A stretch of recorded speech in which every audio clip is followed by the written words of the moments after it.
Bharat Ratna doctor Bhimrao Ambedkar को कोटि कोटि नमन। ये कार्यक्रम डॉक्टर भीमराव अंबेडकर के जीवन पर आधारित है, जहां भारत की जनता के प्रति उनके योगदानों को पूरी सजगता से चित्रित और रेखांकित करने का प्रयास है। कार्यक्रम में दिखाई गई घटनाएं लब्ध पुस्तकों से ली गई हैं। इस कार्यक्रम के जरिए चैनल की ओर से एक विश्वसनीय, सजग और सकारात्मक प्रयास है कि डॉक्टर बाबा साहेब भीमराव अंबेडकर के जीवन की संघर्ष यात्रा एवं गौरव गाथा पूरे आदर के साथ घर घर पहुंचे और उनके योगदानों से सभी संपूर्णता में परिचित और आह्लादित हों।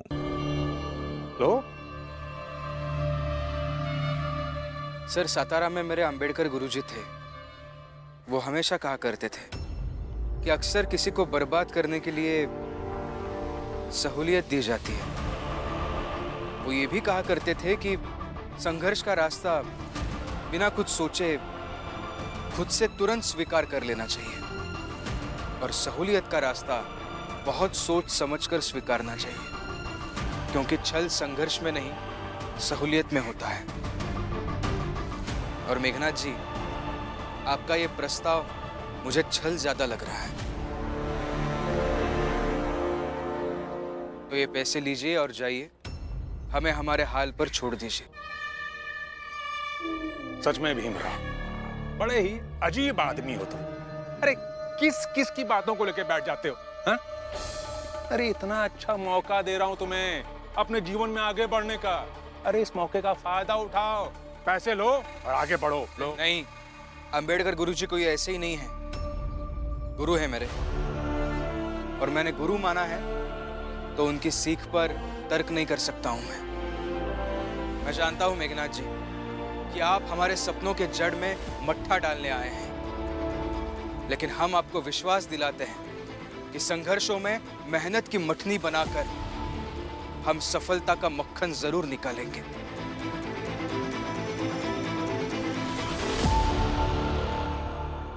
मरोगे, सब के सब भूखे मरोगे। हाँ, मर जाएंगे बाबा, भूखे मर जाएंगे, मगर ऐसे समझौते पर बनी रोटी अब हल्क से नीचे उतरने नहीं देंगे। अच्छा, बहुत बड़ी बड़ी बातें करने लग गया तू। भीमराव की संगत का असर है ना। मैं भी देखता हूं तुम तीनों क्या कर लेते हो, और तुम तीनों भी देखना कि मैं और हम जैसे ऊंचे लोग तुम तीनों का क्या हश्र करते हैं। मेघनाथ, मैं भी तुम्हारी तरह था कभी। मैं भी यही सोचता था कि मैं किसी का कुछ भी कर सकता हूं। ऊंची बिरादरी का हूं तो सत्ता, शासन, दुनिया, समाज सब मैं चला सकता हूं। मगर तभी तक सोचता रहा जब तक मुझसे लड़ने और संघर्ष करने वाला भीमराव नहीं मिला था। भीमराव मिला और भ्रम टूट गया। तुम्हारा भी टूटेगा। और जिस दिन भीमराव जैसे कुछ मुट्ठी भर लोग संघर्ष करने आगे आएंगे ना, तो हमारी पूरी बिरादरी का भ्रम टूट जाएगा। सेठ जी, अपना ये फालतू का ज्ञान ना इनको देना, और तुम तीनों अपनी अपनी बर्बादी के लिए तैयार रहना। खबर है?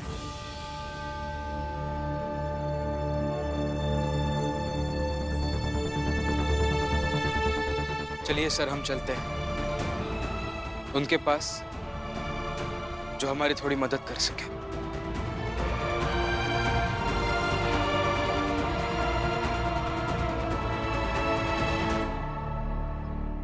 चाय।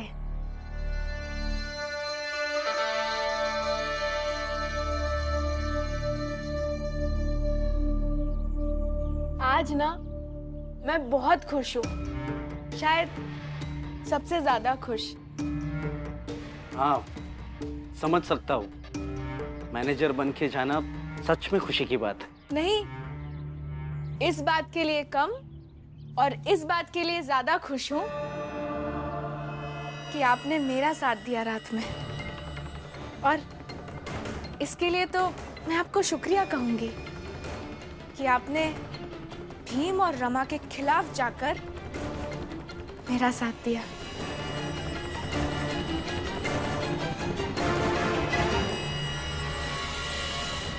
सच कहूं करुणा, ये तो मैंने इसी घर में रहकर सीखा है कि अपनी पत्नी का साथ देने वाला बेटा बहुत अच्छा होता है। जैसे भीम, आनंद हमेशा रमा लक्ष्मी का साथ देते हैं, तो मैंने सोचा थोड़ा मैं भी अच्छा हो जाऊं। और इसी घर में आई को देखकर मैंने ये भी सीखा, जब कोई पति अपनी पत्नी का साथ नहीं देता तो उसकी हालत आई जैसी हो जाती। इसीलिए मैंने साथ दिया और हमेशा दूंगा, चाहे किसी को बुरा लगे या अच्छा लगे।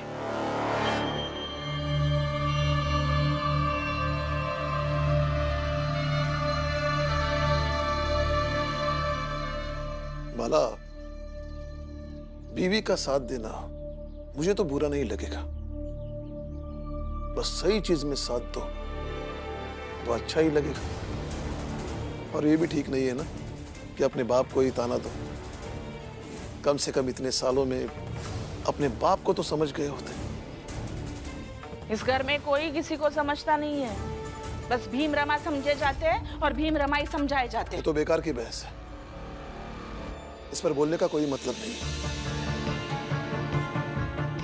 बाला, मीरा को अस्पताल में खाना तुम लेकर जाओगे या मैं जाऊं? मैं ही लेकर जाऊंगा। बीवी का साथ देने लगा हूं, इसका मतलब ये थोड़ी है कि मैं जिम्मेदार नहीं हूं, या मैं आपसे या बुआ से या घर में किसी से भी प्रेम कम करने लगा हूं। खाना मैं ही लेकर जाऊंगा।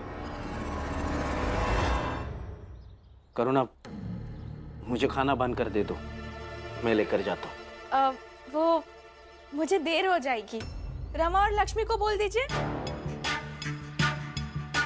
मैनेजर बन गई हूं ना, तो वहां समय पर पहुंचना होगा। आती हूँ। हाँ जा।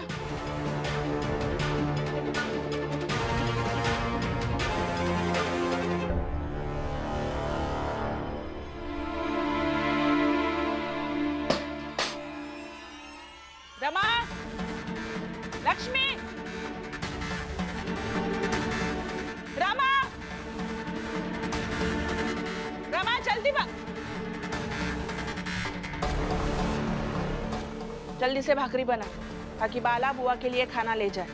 लेकिन सुबह तो भाकरी बनाई थी ना। हाँ, लेकिन वो मैंने खा ली। और फुलिया के घर में आटा नहीं था तो उसे दे आई। अब बना जा।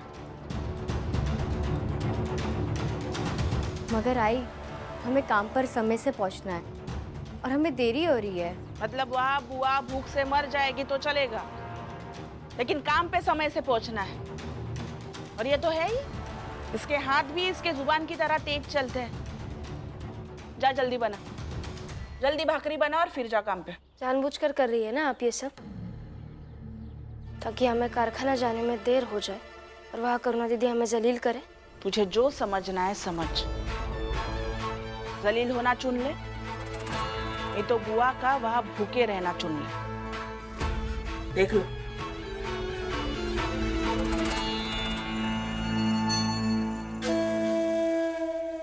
रमा, क्या करें अब हम? चल के बाबा से बात करते? नहीं, बात का बतंगड़ हो जाएगा और काम पर जाने के लिए भी देर हो जाएगी। मैं बना देती हूँ जल्दी जल्दी भाकरी।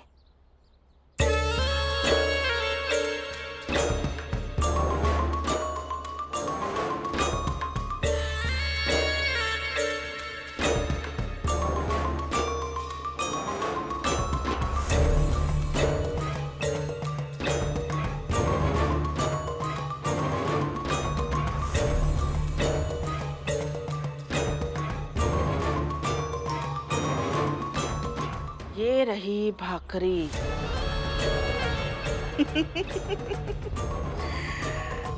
अब तुम दोनों की जिंदगी नरक बना देंगे मैं और करुणा दोनों। और यहाँ तुम्हारी जिंदगी नरक हो जाएगी,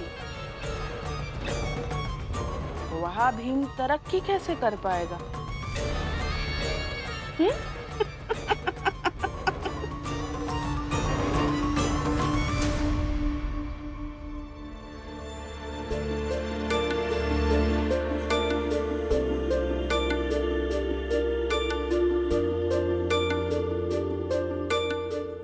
देखिए, पिछली बार तो मैंने आपकी मदद कर दी, पर अब मैं नहीं कर पाऊंगा।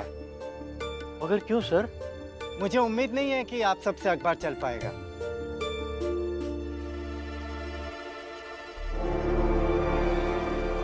ऐसा क्यों कह रहे हैं सर आप? पिछली बार आपके ही पैसों से इन्होंने अखबार चलाया था ना, इस बार कैसे नहीं चलाएंगे? पहले इनकी बिरादरी वाले इनके साथ थे, पूरा समाज इनके साथ था। अब इनके साथ कौन है? तुम इनके साथ रहोगे तो सब बिखर जाएगा, कोई इनका साथ नहीं देगा।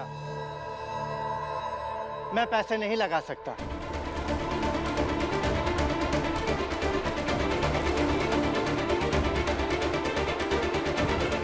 सर मेरी बात सुनिए, थोड़ी मदद कर दीजिए, थोड़े तो पैसे दे दीजिए।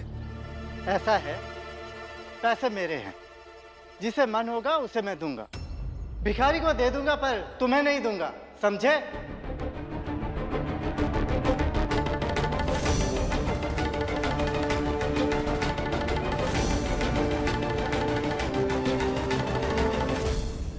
सर, शिशुपाल जी, कुछ कहने की जरूरत नहीं है। जो आदमी भिखारी को पैसे देने के लिए तैयार है लेकिन मदद नहीं कर रहा है, उससे क्या पैसे मांगना?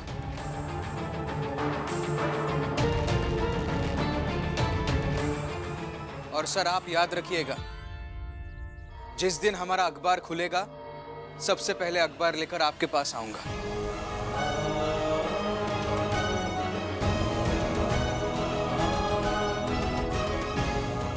चलिए।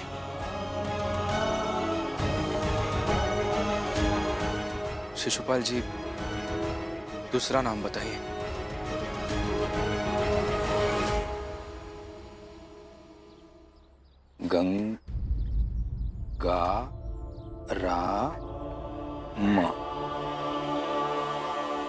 गंगाराम। चलिए।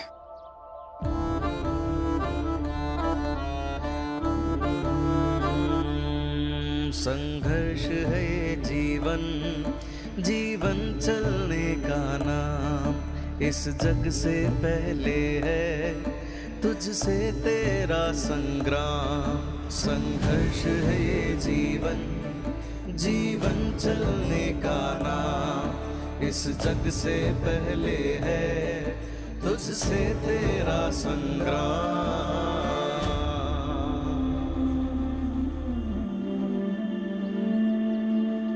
चुनौतियों की राह में जो पड़ जाए पाँव में छाले, सीने में भर साहस और उस पर एक फूंक लगा ले। लगे टूटने जो हिम्मत और छाए घोर अंधेरा, अपने अंदर की चिंगारी से बिखरा दे उजाले। चल उठ कर हम एक नया रास्ता निकाले, बुझने ना देना मन की मशाले। संघर्ष है ये जीवन, जीवन चलने का नाम। इस जग से पहले है तुझसे तेरा संग्राम।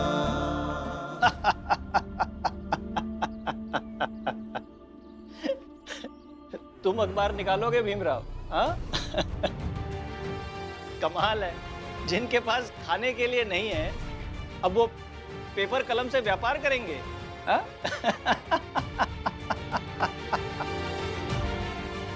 सर, जब मेरे पास खाने के लिए नहीं था ना, तब पेपर और कलम लेकर मैंने पढ़ाई की है। आज ये कर लूंगा, लेकिन संघर्ष करना नहीं छोड़ूंगा। वैसे आपसे पहले 13 लोगों ने पैसे देने के लिए मना कर दिया है, और आपका नाम हमारे इस पेपर पर सबसे आखिरी नाम है। अगर आप भी मना कर देंगे तो हम दूसरा रास्ता निकाल लेंगे, कुछ और सोचेंगे, और सोचेंगे जरूर, कुछ ना कुछ रास्ता तो निकल ही आएगा। शिशुपाल जी, सर, चलिए। सुना है तुम्हारे बारे में कुछ कुछ भीमराव, और थोड़ा थोड़ा अंदाजा भी था तुम्हारे तेवर के बारे में।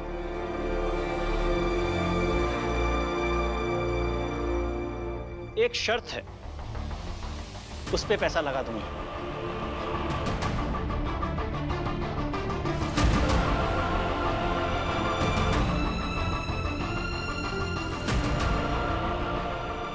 बताइए। मानोगे? अगर न्याय संगत होगा तो मानूंगा। न्याय संगत ही है, देखते हैं मानते हो या नहीं। अगर सच में न्याय संगत है तो फिर अवश्य मानूंगा। बताइए। देखो, जहां से लाइसेंस मिलता है वहां से लाइसेंस निकाल कर लाओ, मैं पैसा लगा दूंगा।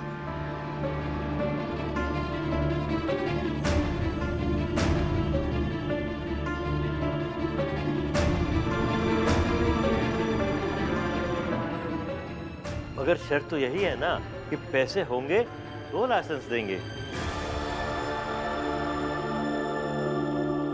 भीम, तुम बताओ, जो गरीब आदमी है अगर उसे संभावनाएं दिख रही हैं तो वो क्यों कुछ नया नहीं शुरू कर सकता? लेकिन ये नियम है उनके यहाँ। अरे तो भीमराव नियम तोड़ने के लिए ही तो जाना जाता है। जब मौका मिलता है तोड़ देता है, कभी सामाजिक नियम, कभी कुछ। तो बताओ भीमराव, अगर किसी गरीब आदमी को मौका मिल रहा है तो क्या नियम में परिवर्तन नहीं करना चाहिए?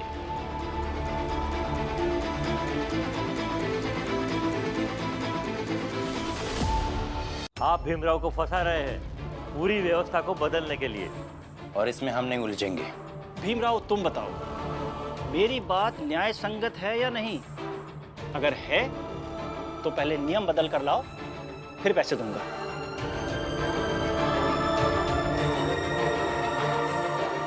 चलो भीमराव। भीम, बहुत सुना था तुम्हारे बारे में, आज देख लूं।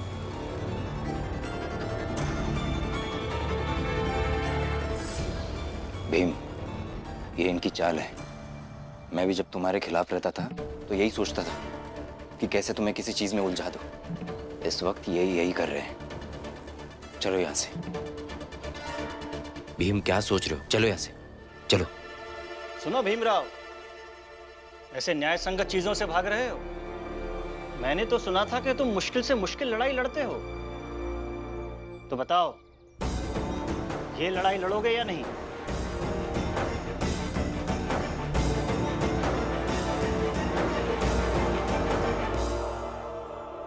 मैं ये सोचकर अपमान बर्दाश्त कर लूंगी कि ये वो कीमत है जो पति के उलझनों को सुलझाने की कीमत है। मैं ये सोचकर बर्दाश्त कर लूंगी कि मेरा अपमान तो व्यक्तिगत अपमान है, लेकिन मेरे पति पूरी बिरादरी के अपमान की लड़ाई लड़ रहा है। ठीक है।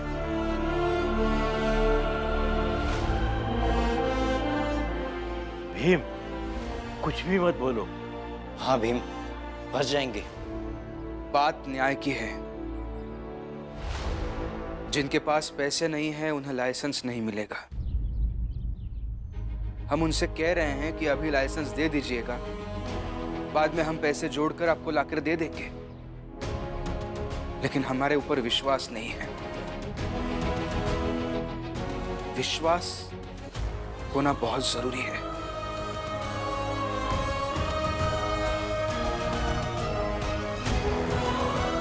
ठीक है, मैं यह लड़ाई लड़ूंगा और नियम बदलवाऊंगा।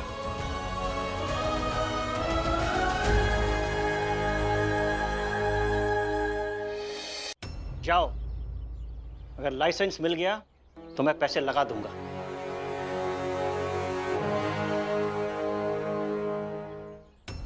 लेकिन बाद में वादे से मुकरिएगा मत।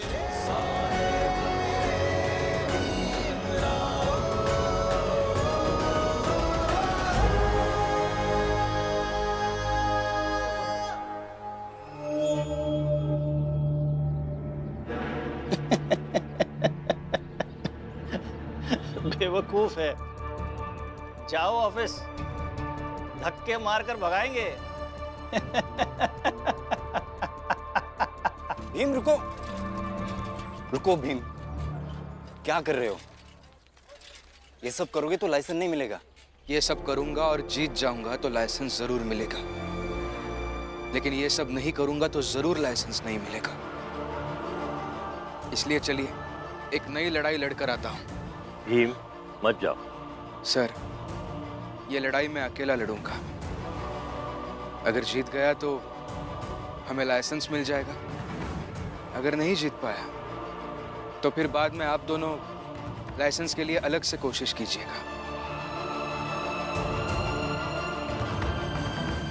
लेकिन अभी जाने दीजिए।